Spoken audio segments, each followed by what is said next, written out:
আজ আমি তোমাদেরকে খুবই সহজ পদ্ধতিতে মিনি লাচ্ছা বানিয়ে দেখাবো। এটা সন্ধে চায়ের সঙ্গে খেতে এত মজার হয় যে কি বলবো। তাই বন্ধুরা, ভিডিওটি টান না দিয়ে পুরো ভিডিওটি দেখতে থাকো। আসসালামু আলাইকুম।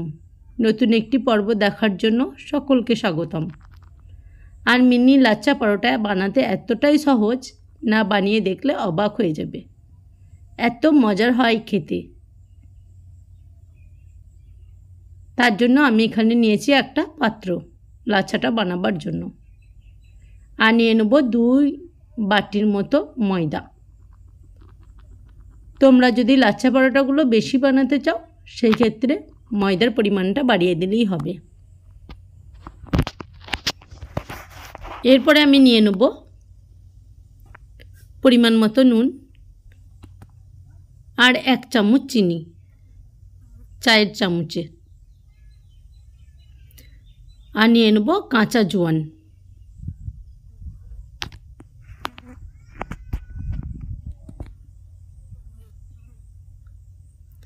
দিয়ে শুকনো উপকরণগুলো হাত দিয়ে মিশিয়ে নেব। এরপরে আমি নিয়েছি 1 বাটি পানি। অল্প অল্প করে দিয়ে একটা ডো তৈরি করে নিতে হবে। ডোটা অনেকটাই কিন্তু নরম করে মাখাতে হবে, মাখাবার সময় যাতে চ্যাট করে হাতে লেগে যায় সেই রকমভাবে ময়দাটাকে মেখে নিতে হবে। এরপরে অল্প অল্প করে তেল দিয়ে মাখতে হবে, তাহলে একটা মিডিয়াম ডো তৈরি হয়ে যাবে।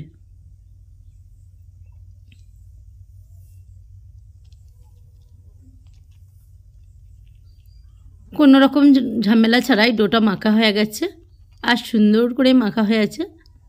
এরপরে ঢাকনা ঢেকে রেখে দেবো 10 থেকে 15 মিনিটের মতো। একটা পুর তৈরি করে নিতে হবে পরোটাটা বানাবার জন্য। তার জন্য আমি এখানে নিয়েছি রান্নার রেগুলার তেল 2 থেকে 3 চামচের মতো, আর দিয়ে দিলাম 1 চামচের মতো কর্নফ্লাওয়ার।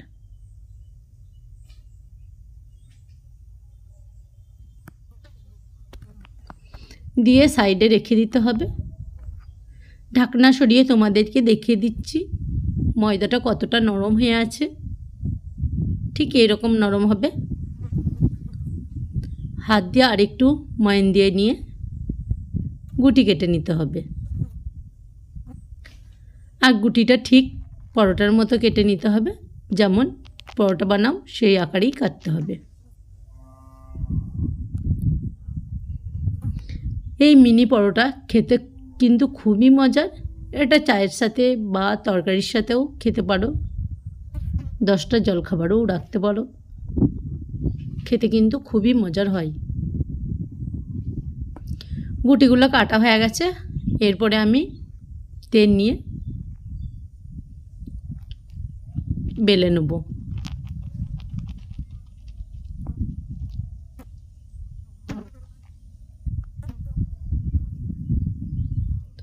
একটা করে গুটি নিয়ে একেবারে পাতলা করে এদিক ওদিক টেনে বেলে নিতে হবে। আর বেলার সময় কিন্তু খুবই ঝামেলা, একটা টান টান ভাব হবে, সেই ক্ষেত্রেও একটু টেনে টেনেই বেলতে হবে। আর একটু চৌকা আকারে শেপ দিয়ে বেলে নিতে হবে। আর অনেকটাই পাতলা করে বেলতে হবে।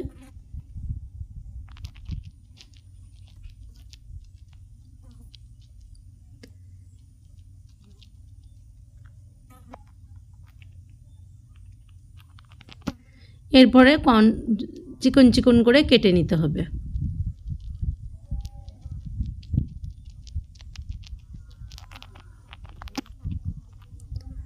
ছুরির সাহায্যে এইভাবে চিকন চিকন করে কেটে নেবে। যতটা চিকন করতে পারবে ততটাই ভালো, পরোটাগুলো তাহলে দারুণ সুন্দর আসবে। এরপরে দিয়ে দেবো আমি কর্নফ্লাওয়ারের ডোটা। খুব ভালো করে লাগিয়ে নিতে হবে।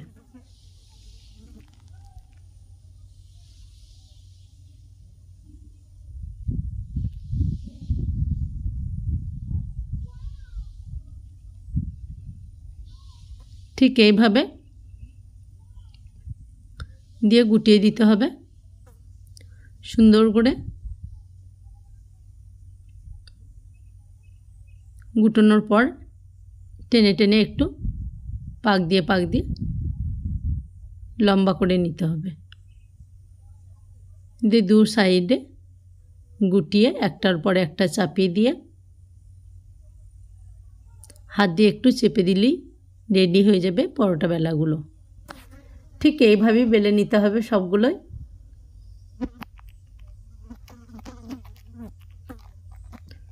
দেখলে তো বন্ধুরা পরোটাগুলো বানাতে কতটা সহজ।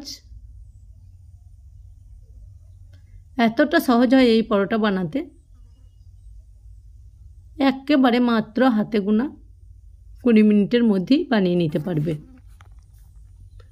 আর যাকে একবার খাওয়াবে সে দেখবে বারবার খেতে তার মন চাইবে, এত মজার হয় এই পরোটা।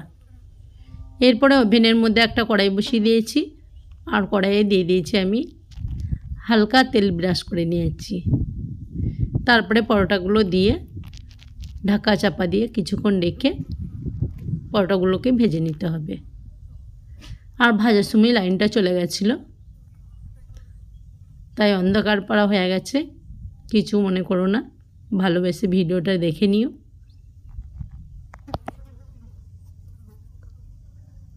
এরপরে 5 মিনিটের মতো একেবারে ঢাকা চাপা দিয়ে রেখে দিতে হবে।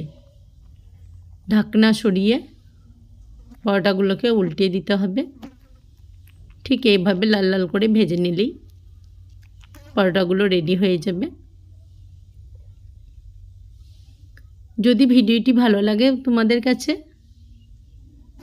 তাহলে আমাকে একটা কমেন্টে জানিও যে রেসিপিটা তোমাদের কাছে কেমন লেগেছে।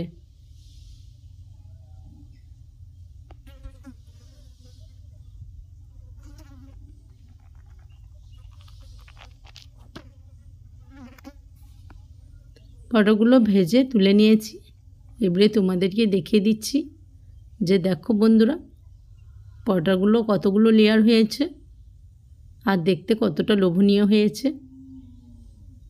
তাই ভিডিওটি ভালো লেগে থাকলে একটা সাবস্ক্রাইব করে দিও, আর ফেসবুক থেকে দেখলে ফলো করে দিও। তোমরাও ভালো থেকো, সুস্থ থেকো, সাবধানে থেকো, আর সবাই সবারই খেয়াল রেখো। খুব শিগগিরই দেখা হবে পরের একটি ভিডিও নিয়ে। আসসালামু আলাইকুম।